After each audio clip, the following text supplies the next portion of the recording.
Bonjour à tous et bienvenue sur Afrique Sport pour le 13h de ce vendredi 7 octobre 2022 que nous débutons avec Walid Regragui, veiller à ce que les Lions de l'Atlas passent un bon séjour au Qatar. Telle est la principale raison du voyage de Walid Regragui dans ce pays qui abrite la Coupe du Monde en novembre. Le sélectionneur de l'équipe a amené avec lui son adjoint Rachid Benhamoud ainsi que le directeur sportif de la Fédération royale marocaine de football, Djeloul Aynouch, pour jeter un coup d'œil sur les installations qui verront la présence des Lions de l'Atlas. Il s'agit en effet de l'hôtel Wyndham Doha West Bay où le Maroc va se loger également à Al Rayyan Stadium et le stade Al Saït. Ces deux infrastructures sportives accueilleront les matchs de la sélection marocaine lors de la phase de poule. Le Maroc loge dans le groupe F aux côtés de la Belgique, de la Croatie et du Canada. La compétition, rappelons-le, démarre le 20 novembre et s'achève le 18 décembre prochain. Un pas auprès de Wilfried Ndidi, demain Leicester voyage sur Bournemouth dans le cadre de la 10e journée de Premier League. L'objectif pour les protégés de Brendan Rodgers est de surfer sur l'éclatante victoire 4-0 enregistrée face à Nottingham Forest en clôture de la 9e journée du championnat. Mais la poursuite de cet objectif se fera sans Wilfried Ndidi. Le milieu de terrain nigérian est blessé aux ischio-jambiers. En faisant le point sur les absents de cette rencontre, Brendan Rodgers a fait savoir que Ndidi sera indisponible pour quelques semaines. L'international nigérian Ndidi devrait manquer quelques semaines en raison d'une tension aux ischio-jambiers, peut-on lire sur le site du club. Et puis filons au Qatar, aurait réduit et télétravail dans le secteur public pour le bon déroulement de la Coupe du Monde. Les employés du secteur public au Qatar ne travailleront qu'entre 7h et 11h et à 80% en télétravail du 1er novembre au 19 décembre pour réduire le risque d'engorgement avec l'arrivée des spectateurs du Mondial 2022, a annoncé le gouvernement mercredi. Les secteurs de la sécurité et de la santé ainsi que les entreprises privées ne sont pas concernés, a précisé le porte-parole du service de communication du gouvernement, Dr Mohamed bin Nouaimi Al-Adjiri, sur Twitter.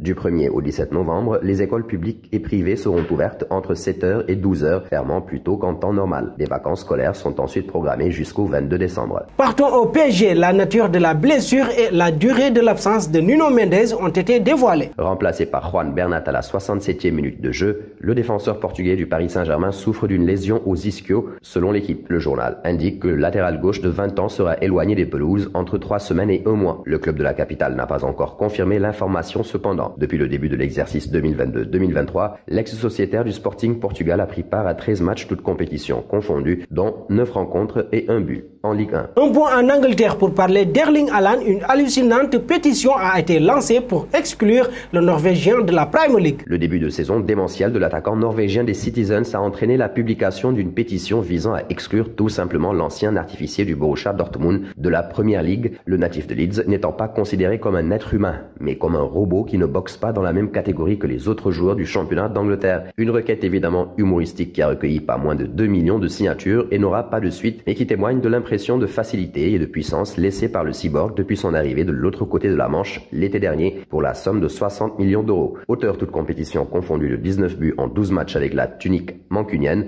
dont 14 buts en 8 rencontres de Premier League, Hollande marche tout simplement sur l'eau. Et nous voici arrivés à l'instant quiz avec 3 indices qui vont vous permettre de connaître notre joueur mystère du jour. Premier indice, je suis au milieu offensif de 35 ans évoluant en Ligue 1. Deuxième indice, j'ai déjà joué pour 6 clubs dont 5 en France. Troisième indice, mon seul club étranger se trouve en Angleterre. Qui suis-je? Vos réponses seront attendues en commentaire.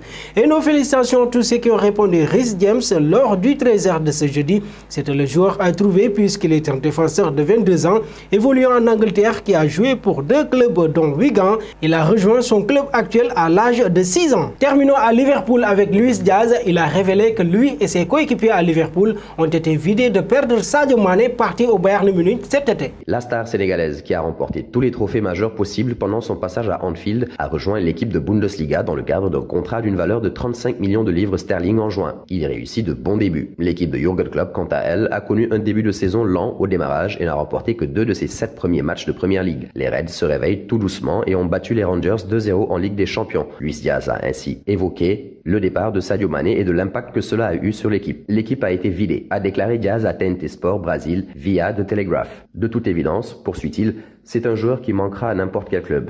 Il est parti dans un grand club et travaille pour atteindre ses objectifs. Pour rappel, Sadio Mané a marqué 7 buts en 13 matchs avec le Bayern cette saison. Merci à vous Marcel et nous arrivons au terme de ces 13 heures que nous bouclons avec la question du jour. Liverpool s'est-il complètement remis du départ de Sadio Mané? Vos réponses seront attendues en commentaire. Mais en attendant, n'hésitez pas à vous abonner sur Afrique Sport pour ne rien manquer des informations autour du football.